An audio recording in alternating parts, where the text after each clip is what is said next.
In March of 2026, Russia launched 28% more drones at Ukraine than the month before. Ukraine intercepted more of them anyway. According to Ukraine's Ministry of Defense, the overall interception rate climbed to 89.9% in March, up from 80.2% in December. Over the capital Kyiv, interceptor drones alone accounted for more than 70% of all Shahed downings in February. According to Ukraine's Commander-in-Chief, General Oleksandr Syrsky, Russia is launching more. Ukraine is hitting more. The math should not work in Ukraine's favor, and yet it does, because Ukraine is no longer playing by the rules Russia designed this campaign around. Russia built its air attack strategy on one assumption, that flooding the sky with cheap drones would eventually overwhelm defenses that depend on expensive missiles. That assumption is now being tested in real time. The test results are not going the way Moscow expected. Here is what changed, and why it matters far beyond this war. To understand what broke, you first need to understand what Russia built. The Shahed attack drone, known in Russia as the Garan, is a simple weapon. It flies at roughly 180 kilometers per hour, carries a warhead of around 50 kilograms, and costs as little as $35,000 per unit, according to estimates from the Center for Strategic and International Studies. It is slow. It is loud. In isolation, it is not particularly dangerous. In formations of 100, 200, or even 800 at a time, a number Russia achieved in a single night in September 2025, the largest recorded drone assault in history. It becomes something different entirely. Russia's formula is this: send enough drones that Ukrainian defenders have to choose between exhausting their expensive missile stockpiles shooting down cheap targets, or letting drones through to hit power stations, heating plants, and civilians. Make the math impossible.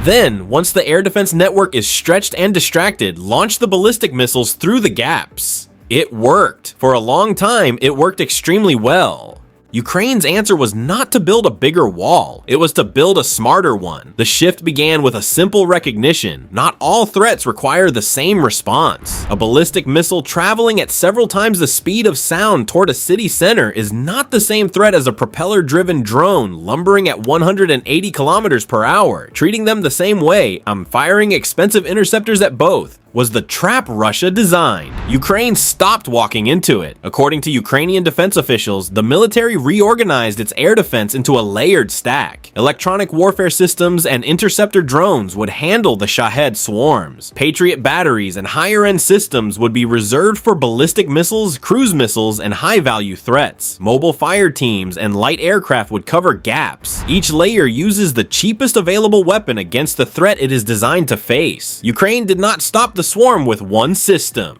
It stopped it with a stack. At the top of Ukraine's stack sits the Patriot. The Patriot system exists to do what almost nothing else can: intercept ballistic missiles in terminal flight. The PAC-3 MSE interceptor uses a direct hit-to-kill approach. The missile collides with the incoming threat at closing speeds measured in kilometers per second. The older PAC-2 variant uses proximity detonation, exploding near the target to destroy it with fragmentation. Both are effective. Both are extraordinarily expensive. Each PAC-3 MSE interceptor cost approximately $4.97 million, according to U.S. Army procurement figures. Standard NATO doctrine calls for firing between 2 and 4 interceptors per target to ensure a kill, against a Russian Iskander-M ballistic missile that costs roughly $500,000. Following that doctrine means spending $10 million to destroy a $500,000 weapon. Ukrainian Air Force representatives have reported that in practice, Ukrainian crews often fire a single interceptor per ballistic missile target, rather than the 2 to 4 prescribed by NATO doctrine, if accurate. And this must be treated as an operational claim, not a verified doctrine. It reflects something NATO itself has never achieved: genuine combat-forged efficiency under conditions of extreme scarcity. Production of PAC-3 MSE interceptors globally stands at approximately 620 per year. Ukraine is consuming them at wartime rates. The constraint is not just money, it is manufacturing capacity.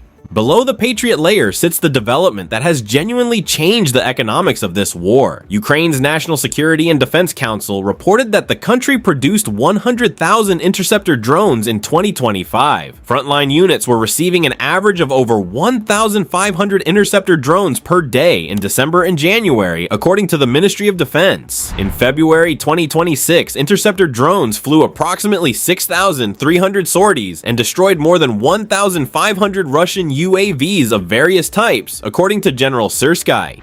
The Sting Interceptor, developed by the Ukrainian group Wild Hornets, costs between $2,500 and $5,000. It flies at 343 kilometers per hour, nearly twice the speed of a Shahed. One Ukrainian crew has reported a 95% success rate across 10 sorties, according to United 24 Media. Consider what that means in cost terms. Instead of firing a missile that costs as much as a house, Ukraine sends a drone that costs as much as a used motorcycle. If the cheap interceptor kills the more expensive strike drone, the cost exchange that Russia designed this entire campaign around has been reversed. Ukraine is now even launching interceptor drones from unmanned surface vessels at sea, a capability Russia has reportedly not yet matched, according to Breaking Defense. The stack has a third layer that never appears on a kill count. Electronic warfare operates before the drones arrive. GPS jamming systems can deny the navigation signals that Shahed drones depend on for route guidance. Spoofing systems go further, broadcasting a false GPS signal so convincing that the drone's navigation computer accepts it as real, slowly walking the drone's believed position off course until it flies into terrain or into the sea. The effect is not always visible. There is no fireball, no explosion. A drone simply does not arrive at its target. It may crash in a field 20 kilometers from where it was supposed to hit. Combined with kinetic interception, electronic warfare means that a drone heading toward a Ukrainian city now faces 3 separate layers of resistance: disruption, interception, and as a last resort, the missile-based systems that were previously doing all the work alone. That combination, disruption, cheap kinetic interception, and reserved high-end missiles, is what Ukrainian defense officials and independent analysts are calling layered air defense. The stack.